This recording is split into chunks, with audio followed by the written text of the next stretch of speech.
যে সেদিনের শুভেন্দু অধিকারীর সঙ্গে ঋতব্রত বন্দ্যোপাধ্যায়ের সাক্ষাৎটা আসলেই এই নতুন তৃণমূলের সলতে পাকানোর দিন ছিল। আবু তাহের, অসিত মাল, খলিলুর রহমান, সৌগত রায়ের সঙ্গে বৈঠক করেছেন। তাহলে কি তারা কালীঘাটে ফিরছেন? তাহলে কি নতুন সমীকরণে আশাবাদী হচ্ছে কালীঘাট তৃণমূল ওরফে মমতা তৃণমূল? দেব কি আবার তাহলে ঘাটাল মাস্টার প্ল্যানের জন্য মমতা ব্যানার্জি শরণাপন্ন হবে? ওই সুদীপ বন্দ্যোপাধ্যায়ের এনসিপিআইতে থাকা আরো 6 জন তারা ক্ষমা চেয়ে মমতা বন্দ্যোপাধ্যায়ের কালীঘাট তৃণমূলে ফেরত আসতে চাইছে। নমস্কার দর্শকরা, আমি যশবন্ত চলে এসেছি দাদা দিদির রাজনীতির নিয়ে। আজকে কোনটাই বা অ্যাকশন বা কোনটা রিয়াকশন আর কিছুক্ষণের মধ্যে আপনাদের সামনে পরিষ্কার হয়ে যাবে। তবে কাহানিমে একটু টুইস্ট আছে। আগের দিন যেটা আপনাদের সাথে আলোচনা পর্বে আমি এবং আমার সতীর্থ সিনিয়র জার্নালিস্ট সুচারু তুলে এনেছিলাম যে এনসিপিআই এই যে নামটা, এই যে দল, তার প্রাসঙ্গিকতা এই মুহূর্তে রাজ্য রাজনীতিতে কিভাবে এবং কতটা তার প্রভাব। তার কারণ তার দলনেত্রী হয়েছেন কাকলি ঘোষ দস্তিদার, তাদের লোকসভার লিডার হয়েছেন অত্যন্ত সিনিয়র বর্ষিয়ান রাজনীতিবিদ সুদীপ বন্দ্যোপাধ্যায়। কিন্তু কাহানিমে একটু টুইস্ট। 3 জন সাংসদকে দেখা গিয়েছে বা তারা ধরা পড়েছেন ক্যামেরার সামনে কথা বলতে বর্ষিয়ান রাজনীতিবিদ এবং কালীঘাটপন্থী মিস্টার সৌগত রায়। তার সাথে কোন 3 জন? খলিলুর রহমান, আবু তাহের, অসিত মাল। তবে কি আস্তে আস্তে কালীঘাট তৃণমূলের যে শক্তি বা সংখ্যা সেদিক থেকে তারা বৃদ্ধি পাচ্ছে, ক্ষয় হচ্ছে ঋতব্রত তৃণমূলের, নাকি এর মধ্যে অন্য কোনো গল্প আছে, অন্য ইকুয়েশন আছে? এই নিয়ে আমাদের অ্যাকশন এবং রিয়াকশন। এবং আজকে এই মুহূর্তে আমার নিউজ রুমে 2 জন আমার সতীর্থ। আমার বাঁদিকে রয়েছে রিক পুরকায়স্থ। রিক থাকবে অ্যাকশানে এবং রিয়াকশানে অবশ্যই সুচারু। আমি আগে রিয়াকশান দিয়ে শুরু করি। সুচারু, তাহলে কাহানি একটা টুইস্ট। 3 জন সাংসদকে দেখা গেল বা দেখা যাচ্ছে ক্যামেরার সামনে, এবং এটা প্রকাশ্যেও বলতে পারে যে সৌগত রায় দীর্ঘদিনের সাংসদ, মমতাপন্থী তৃণমূল, যেটা কালীঘাট তৃণমূল, সেই তৃণমূলের একজন অন্যতম বল ভরসা মেন্টর, যাই বলে আমরা ব্যাখ্যা করি। এদের 3 জনের সাথে তাহলে কি নতুন কোনো ইকুয়েশন? তা কি ঋতব্রত তৃণমূল থেকে এই 3 জন বেরোবার জন্য কোনো ছক, নাকি অন্য কোনো পলিটিক্যাল চাপ? তোমার কাছে কি আপডেট আছে যদি আমাদের দাদা দিদি রাজনীতি প্ল্যাটফর্মে আমাদের দর্শকদেরকে একটু বিস্তারিত জানাও। যশবন্ধুদা, এর আগের প্রতিবেদনে আমরা বলেছিলাম যে এনসিপিআই এনডিএতে মিশে যাচ্ছে। তারপর আমরা দেখেছিলাম যে এনডিএর সঙ্গে বৈঠক, শুধু বৈঠক নয়, প্রধানমন্ত্রীর সঙ্গে ছবি শেয়ার করলেন কাকলি ঘোষ দস্তিদারকে আমরা দেখেছিলাম, সুদীপ বন্দ্যোপাধ্যায়কে দেখেছিলাম। দেখো, রাজনীতিতে চিরশত্রু চিরমিত্র বলে কিছু হয় না, আবারও সেটা প্রমাণ। ছবি অনেক কথা বলে দেয়। তোমার নিশ্চয়ই মনে থাকবে যে 4 মে যখন তৃণমূল পরাজিত হলো, সরকার থেকে চলে গেল, তার ঠিক কিছুদিন পরে দিল্লিতে দেখা পাওয়া গেল ঋতব্রত বন্দ্যোপাধ্যায়ের সঙ্গে। ওয়েস্ট বেঙ্গল সার্কিট হাউস দিয়ে ঋতব্রত বন্দ্যোপাধ্যায় নাকি হেঁটে যাচ্ছিলেন, তাকে শুভেন্দু অধিকারী ডেকে বলেন, কি এমএলএ সাহেব বলে ঋতব্রতকে ডেকে শুভেন্দু অধিকারী খানিকক্ষণ কথা বলেছিলেন এবং মুখ্যমন্ত্রী হওয়ার পরপরই। এবং তখন শুভেন্দু অধিকারী বলেছিলেন যে বিরোধী বিধায়কদেরকে আমরা বিভিন্ন বিষয়ে ডাকবো, বৈঠকে ডাকবো, আসতে হবে, কিন্তু গণতন্ত্রে বিরোধীরও জায়গা রয়েছে। এই কথাটা সংবাদ মাধ্যমের সামনে ঋতব্রত বন্দ্যোপাধ্যায় বলেছিলেন। তিনি বলেছিলেন, আমার দলীয় আনুগত্য নিয়ে কোনো প্রশ্ন হবে না, সৌজন্য সাক্ষাৎ হতেই পারে। আমি এসেছিলাম আমার পূর্ববর্তী এমপি থাকাকালীন, সাংসদ থাকাকালীন কিছু সিম কাগজপত্র, সেগুলো লোকসভাতে ফেরত দেওয়ার জন্য বা রাজ্যসভাতে ফেরত দেওয়ার জন্য, সেই কারণে তিনি এসেছিলেন নাকি।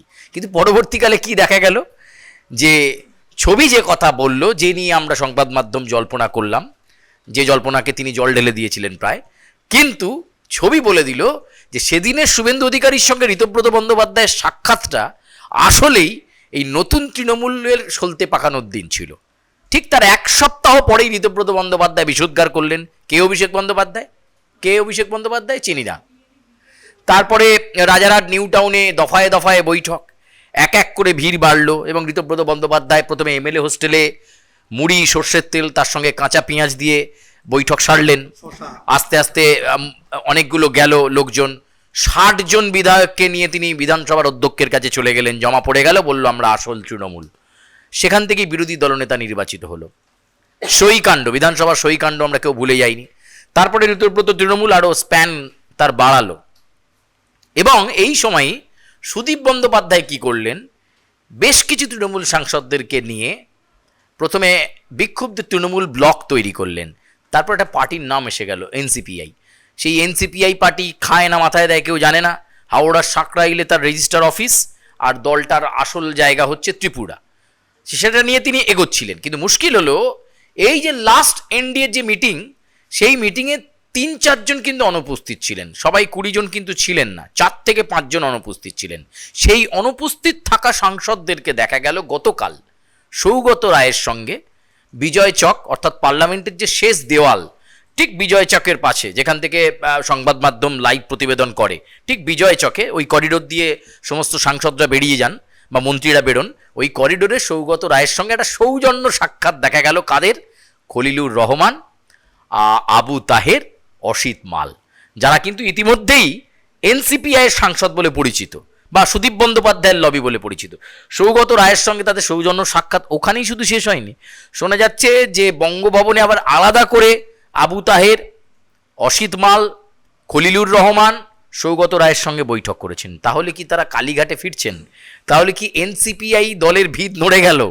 মানে শুরুতেই কি নড়া শুরু হয়ে গেল? এই প্রসঙ্গে তোমার কাছে আমি একটু রেখে আমি এবার রিকের কাছে যাবো। রিক, যে ছবিটা ধরা পড়েছে এবং যেভাবে আমরা পুরো বিষয়টা সুচারু, সিনিয়র পলিটিক্যাল আমাদের জার্নালিস্ট, তার থেকে পুরো যেটা বেরিয়ে এলো, তাহলে কোথাও একটু আশাবাদী মনে হচ্ছে মমতাপন্থী যারা তৃণমূল বা কালীঘাট তৃণমূল, কারণ এই 3 জন তো দীর্ঘদিনের, এবং তার মধ্যে 2 জন এমনই সংখ্যালঘু মুখ, এবং তাদের এলাকায় কিন্তু প্রভাব, প্রতিপত্তি, রাজনৈতিক গুরুত্ব যেভাবেই দেখি না কেন, তাদের কিন্তু প্রগাঢ়, অর্থাৎ এলাকার মানুষজনের আস্থা নিয়ে ভোটে কিন্তু তারা জয়যুক্ত। এটাও ফ্যাক্ট যে তারা কিন্তু এনসিপিআইতে নাম লেখানো। তাহলে কি নতুন সমীকরণে আশাবাদী হচ্ছে কালীঘাট তৃণমূল ওরফে মমতা তৃণমূল? কি বলবে? কার্যত এই নির্বাচনের পরে মমতা বন্দ্যোপাধ্যায় কোথাও গিয়ে যেন ভেঙে পড়েছিলেন। একের পর এক সঙ্গহারা হয়ে পড়ছেন। যারা এতদিনের সৈনিক তারা বেরিয়ে যাচ্ছেন।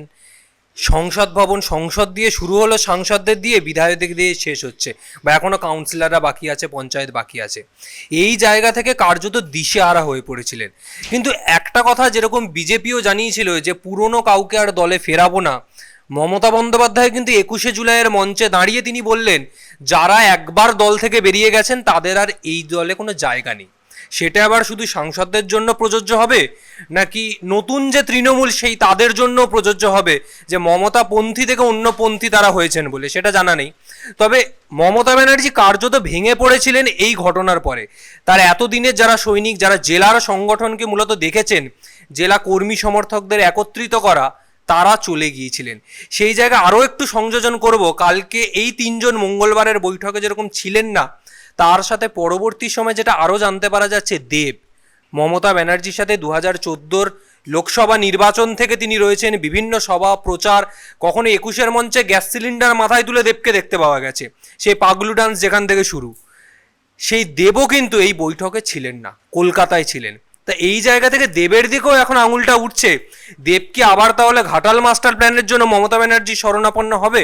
কারণ এই জোটে গিয়ে তার তো কোনো লাভ হচ্ছে না। আখিরে আগামী সময় আদৌ টিকিট পাবে কিনা, বা টিকিট না পেলে ঘাটালের জন্য দেব বরাবর যে কথা বলে এসছে যে ঘাটাল মাস্টার প্ল্যানই আমার মূল লক্ষ্য।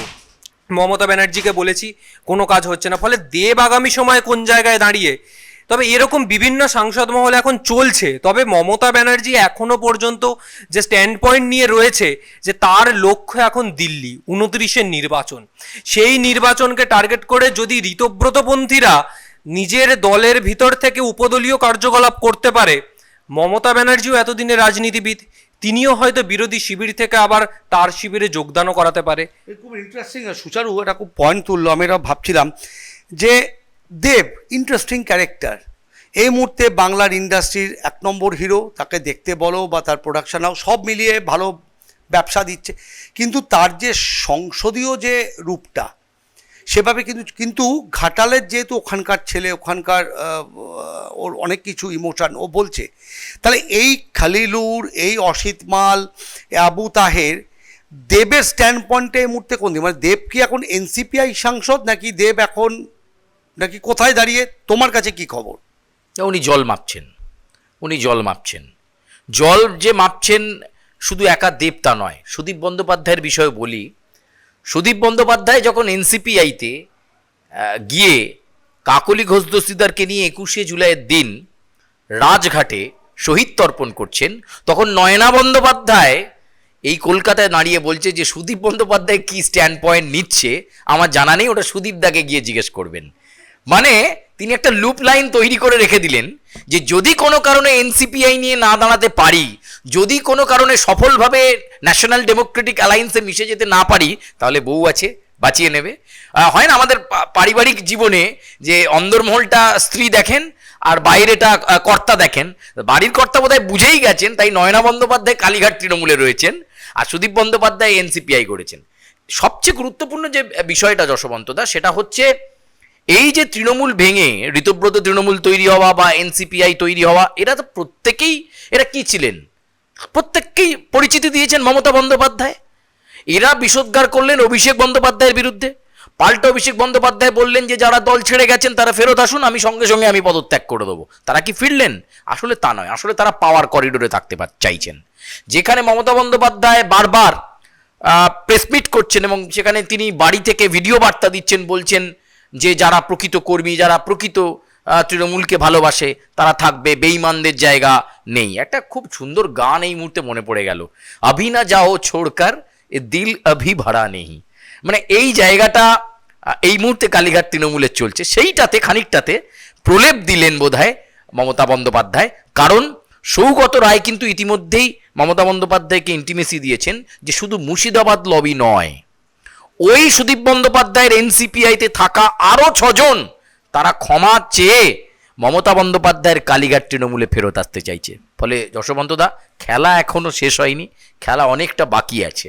ফলে আগামী 3-4 মাসের মধ্যে সেরকম বড় কোনো নির্বাচন নেই, যা রয়েছে ডিসেম্বরে পৌর নির্বাচন, সেই নির্বাচন পর্যন্ত অপেক্ষা করতে হবে। 1, 2, এনসিপিআই সাংসদরা এনডিএর সঙ্গে তালে তাল মেলাচ্ছেন, কি গুরুত্বপূর্ণ পদ পেলাম, পাওয়ার করিডোরে কি থাকলাম।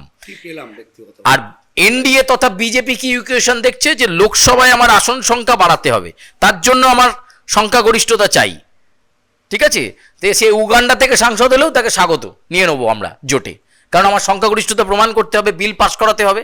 ফলে এই জায়গায় দাঁড়িয়ে তাদের মানে একদিকে যেমন এনসিপিআইকে টানার চেষ্টা, কিন্তু অনেকেই আত্মসমালোচনায়, আত্মগ্লানিতে ভুগছেন। তারা ভাবছেন যে আমি ভুল করেছি, কালীঘাট তৃণমূল অর্থাৎ মমতা বন্দ্যোপাধ্যায়ের সঙ্গে ফিরে যাওয়া উচিত। অনেক বিশ্লেষক, অনেক বিশিষ্টজনেরাই কিন্তু বলছে যে আবার মমতা বন্দ্যোপাধ্যায়ের কাছেই জোয়ার ফিরবে, না ঋতব্রত টেকাতে পারেন। ঋতব্রত তৃণমূলেরও তো আমির উদ্দিন ববি, জীবন সাহা, এমনকি মদন মিত্র, তিনি 8.5 ঘন্টা তাকে গ্রিল্ড করলো কেন্দ্রীয় তদন্তকারী সংস্থা। বেরিয়ে এসে তিনি বললেন আর ভালো লাগছে না, রাজনীতি থেকে অবসর নেব, আর নয় উন্নয়নে সামিল হয়ে যাব। খুব মানে কালারফুল ও লাভলি, মানে বলতেই হবে লাভলি। উনি সত্যি একজন লাভলি মানুষ, যে সকালবেলা একরকম স্টেটমেন্ট, দুপুরবেলা একরকম, আবার রাত্রিবেলা একরকম, আবার পরের দিন সকালবেলা অন্যরকম।